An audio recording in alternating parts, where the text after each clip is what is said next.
दोस्तों, आज हम राइबोसोम के बारे में पढ़ेंगे। तो आइए हम देखते हैं राइबोसोम क्या होते हैं। तो राइबोसोम को सामान्यतः हम प्रोटीन फैक्ट्री के नाम से जानते हैं। किसके नाम से जानते हैं? प्रोटीन फैक्ट्री के नाम से। इनको हम सेल इंजन के नाम से यानी कोशिका इंजन के नाम से भी जानते हैं। क्यों जानते हैं? क्योंकि ये सेल को क्या प्रोवाइड करते हैं? एनर्जी, प्रोटीन प्रोवाइड करते हैं।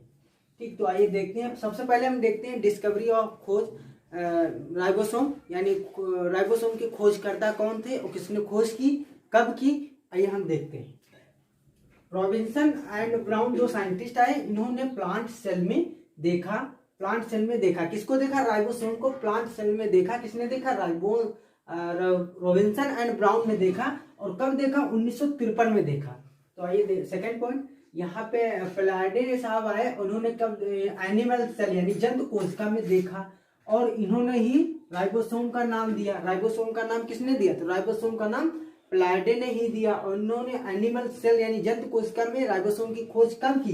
तो 1955 में की। कब की? 1955 में की। प्रोकैरियोटिक एंड यूकैरियोटिक सेल्स में, दोनों सेल्स में प्रेजेंट होते हैं। यानी प्रोकैरियोटिक और यूकैरियोटिक का वीडियो, हमने सेल्स का वीडियो भी अपलोड कर दिया है। तो इस समय हम सेल ऑर्गेनल्स पढ़ रहे हैं। तो प्रोकैरियोटिक सेल क्या होती है? यानी प्रोकैरियोटिक प्राचीन प्रकार की कोशिका यानी। और यूकैरियोटिक सेल क्या होती है? यूकैरियोटिक सेल यानी सत्य प्रकार की कोशिका होती है। तो उसमें प्रोकैरियोटिक जो प्राचीन कोशिका होती है और यूकैरियोटिक, इन दोनों सेल्स में पाए जाते हैं राइबोसोम। ठीक है, यहाँ पे ये मेम्ब्रेन यानी ये राइबोसोम जो होते हैं झिल्ली रहित कोशिकांग है। क्या है? झिल्ली रहित मेम्ब्रेनलेस ऑर्गेनल्स हैं। यहाँ पे मेम्ब्रेन क्या होती है? मेम्ब्रेन एब्सेंट होती है। राइबोसोम प्रोटीन एंड आरएनए से मिलकर बने होते हैं, इसलिए इनको राइबो न्यूक्लियो प्रोटीन पार्टिकल्स भी कहते हैं। क्या कहते हैं? राइबो न्यूक्लियो प्रोटीन पार्टिकल्स के नाम से भी जाना जाता है। क्यों जाना जाता है? क्योंकि ये राइबोसोम जो होते हैं प्रोटीन एंड आरएनए से मिलकर बने होते हैं। तो इनका साइज यानी इनका आकार कितना होता है? तो इनका साइज 150 एंगस्ट्रॉन से 200 एंगस्ट्रॉन यानी 150 से 200 एंगस्ट्रॉन तक होता है मैक्सिमम। ये अत्यंत छोटे भी होते हैं। कितने छोटे होते हैं? तो ये 80 एंगस्ट्रॉन यानी 80 एंगस्ट्रॉन छोटे होते हैं और अत्यंत बड़े भी होते हैं। ये 300 एंगस्ट्रॉन के यानी 300 एंगस्ट्रॉन साइज के होते हैं। ये क्लोरोप्लास्ट एंड माइटोकॉन्ड्रिया में भी पाए जाते हैं। कहाँ पाए जाते हैं? माइटोकॉन्ड्रिया में भी पाए जाते हैं। क्लोरोप्लास्ट कहने का मतलब हरित लवक में भी ये पाए जाते हैं, माइटोकॉन्ड्रिया में भी पाए जाते हैं। यहाँ पे हमने एक छोटा सा नोट लिखा है। ये स्तनियों की मिच्योर रेड ब्लड कार्पल्स में एब्सेंट होते हैं। किसमें?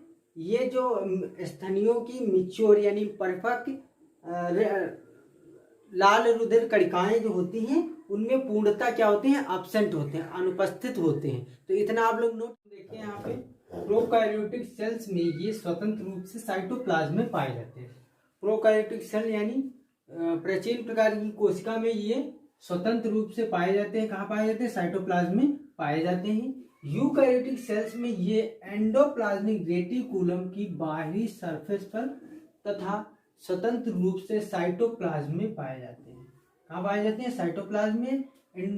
यूकैरियोटिक सेल्स में एंडोप्लाज्मिक रेटिकुलम की बाहरी सरफेस पर यानी बाहरी सतह पर स्वतंत्र रूप से साइटोप्लाज्म में पाए जाते हैं। ये प्रोटीन का संश्लेषण करते हैं, जैसा कि आप लोग जानते ही हैं, प्रोटीन का संश्लेषण करते हैं, इसीलिए इनको हम प्रोटीन फैक्ट्री के नाम से जानते हैं।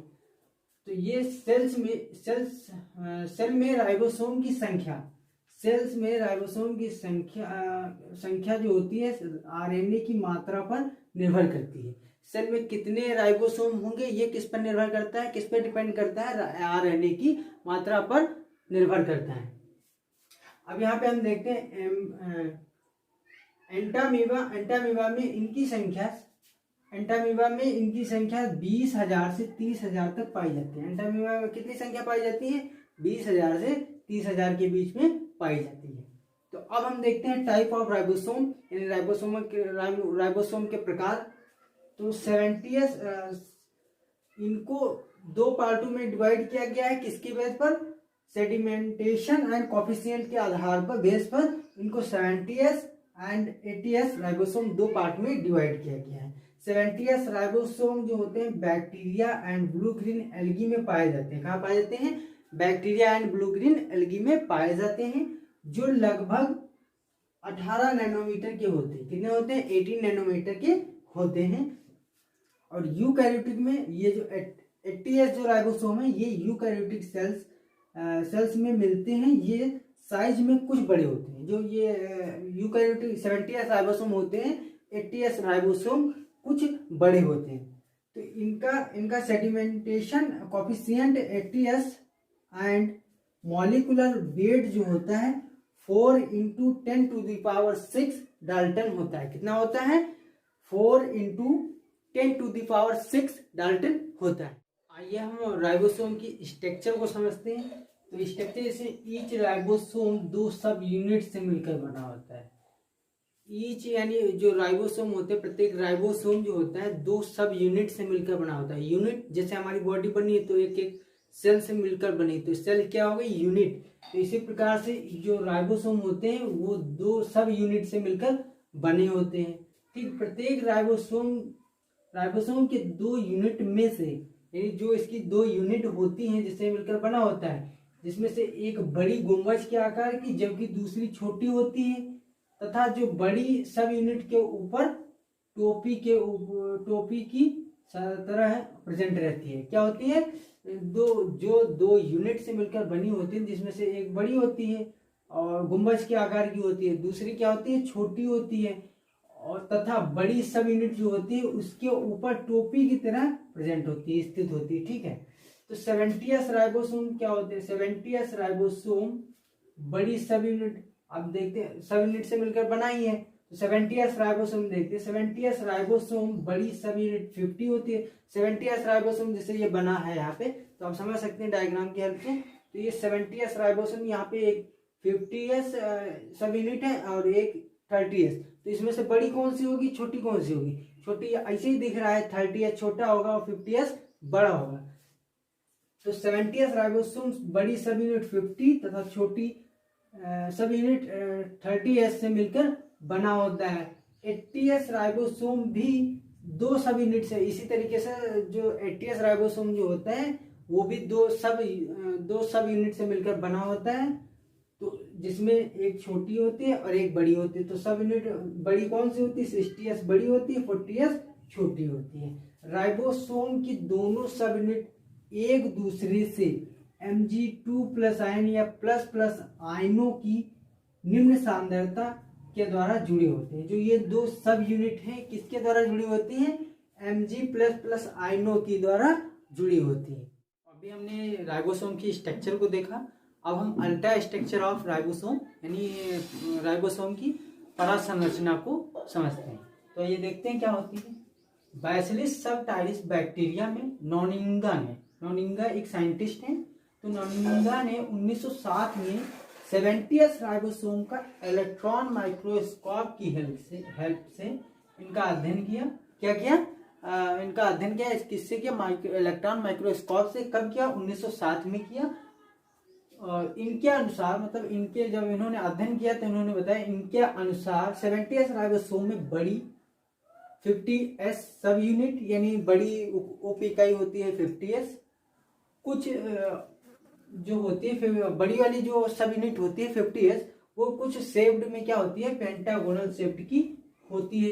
क्या होती है? पेंटागोनल शेप्ड की होती है तथा साइज में 160 से 180 नैनोमीटर तक होती है। कितनी होती है? 160 से 180 नैनोमीटर तक होती है। इनके सेंटर यानी इनके केंद्र में 40 से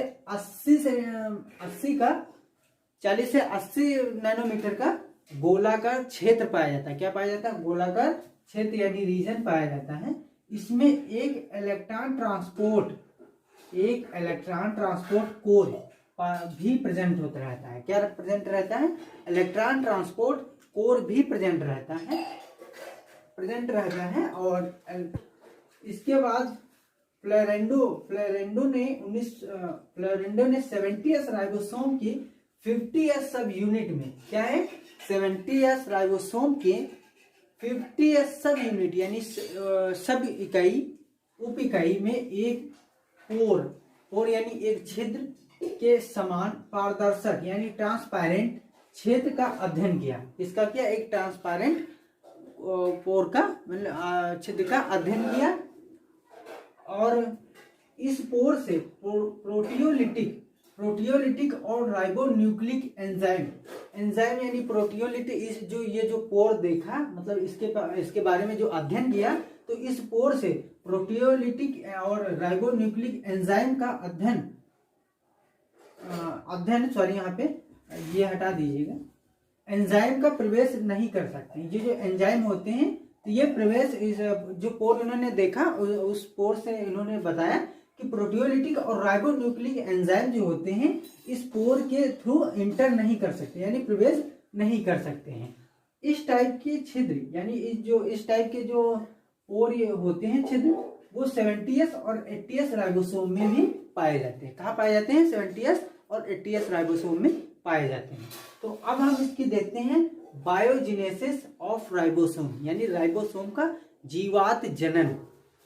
तो देखते हैं, न्यूक्लियस की अनुपस्थिति यानी एब्सेंस के कारण बैक्टीरिया राइबोसोम साइटोप्लाज्म में प्रेजेंट होते हैं। कहाँ प्रेजेंट होते हैं, साइटोप्लाज्म, किसमें, यानी न्यूक्लियस की अनुपस्थिति क्या है, न्यूक्लियस जो होता है अनुपस्थित होता है, एब्सेंट होता है, उसकी एब्सेंस के कारण बैक्टीरिया में जो राइबोसोम होते हैं साइटोप्लाज्म में प्रेजेंट होते हैं। कहाँ प्रेजेंट होते हैं, साइटोप्लाज्म में प्रेजेंट यानी कोशिका द्रव में उपस्थित रहते हैं। राइबोसोमल आरएनए जीनोम विशिष्ट सिस्टोन से संश्लेषित होते हैं। कहाँ से संश्लेषित होते हैं, राइबोसोमल आरएनए जीनोम विशिष्ट सिस्टोन से संश्लेषित होते हैं। बट यूकैरियोटिक यानी कोशिका जो होती है, यूकैरियोटिक कोशिका यानी सेल में यह क्रिया जटिल प्रकार की होती है, कॉम्प्लेक्स प्रकार की होती है थोड़ा सा। और साइटोप्लाज्म में संश्लेषित होने वाली प्रोटीन के, साइटोप्लाज्म में संश्लेषित होने वाली प्रोटीन में न्यूक्लियोलस महत्वपूर्ण होता है। क्या होता है, न्यूक्लियोलस जो होता है वो बहुत महत्वपूर्ण होता है। क्यों महत्वपूर्ण होता है, ये देखते हैं। मैसेंजर आरएनए तथा ट्रांसफर आरएनए की हेल्प से, किसकी हेल्प से, मैसेंजर आरएनए और ट्रांसफर आरएनए की हेल्प से ये साइटोप्लाज्म में अमीनो एसिड का यानी अमीनो अम्ल का वर्ण करके लंबी पॉलीपेप्टाइड श्रृंखलाएं बनाते हैं। क्या बनाते हैं, लंबी पॉलीपेप्टाइड चैन बनाते हैं।